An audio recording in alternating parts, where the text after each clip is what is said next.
Dans le vieux quartier latin, là où les rues étroites s'enlacent, comme des souvenirs oubliés, se trouvait jadis une modeste chapelle presque cachée entre deux immeubles anciens.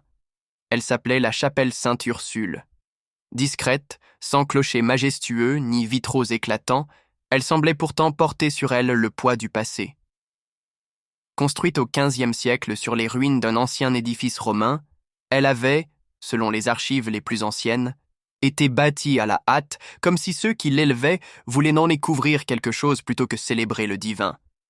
Les premiers prêtres envoyés sur place parlèrent de rêves étranges, de voix dans les murs et de Bibles qui tombaient seules des autels. On disait que même les animaux évitaient d'y entrer. Au fil des années, les croyants se firent rares.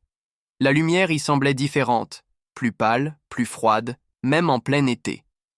Les bougies se consumaient en quelques minutes et des pèlerins racontèrent avoir vu des silhouettes se pencher depuis les coins sombres, disparaissant aussitôt qu'on tentait de les regarder en face.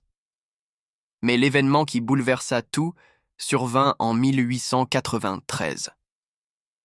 Un jeune séminariste du nom de Paul Marchand, fervent, pieux, un peu exalté, obtint la permission de dormir plusieurs nuits d'affilée dans la chapelle. Il affirmait vouloir s'isoler pour rencontrer Dieu seul, dans le silence absolu. Il n'en fallut que 6. Au 7e jour, Paul fut retrouvé à genoux devant l'autel, les yeux ouverts mais vides, répétant en boucle d'une voix cassée « Il ne dorme pas ». Il prie dans l'ombre, sans yeux. Il fut interné et ne retrouva jamais la raison. Intrigués, les autorités ecclésiastiques décidèrent d'effectuer des fouilles sous l'édifice. Ce qu'ils découvrirent fut rapidement classé secret. Des restes humains sans crâne, enterrés de manière anarchique, les membres repliés, comme si les corps avaient été brisés vivants ou figés au moment d'un cri. Certains historiens avancèrent qu'il s'agissait de victimes d'un culte païen oublié, datant de l'époque gallo-romaine.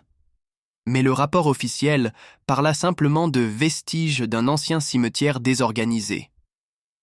On tenta malgré tout de reconsacrer la chapelle, mais la nuit précédant la cérémonie, un incendie éclata mystérieusement.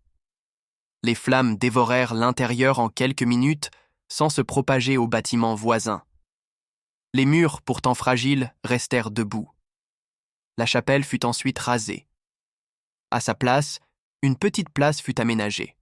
Aujourd'hui, aucune plaque ne rappelle ce qui s'y trouvait autrefois. Pourtant, les riverains affirment que certains soirs, une odeur de cire fondue flotte dans l'air. Et parfois, très tard dans la nuit, on peut entendre un chœur lointain, comme des voix qui chantent dans une langue que personne ne comprend.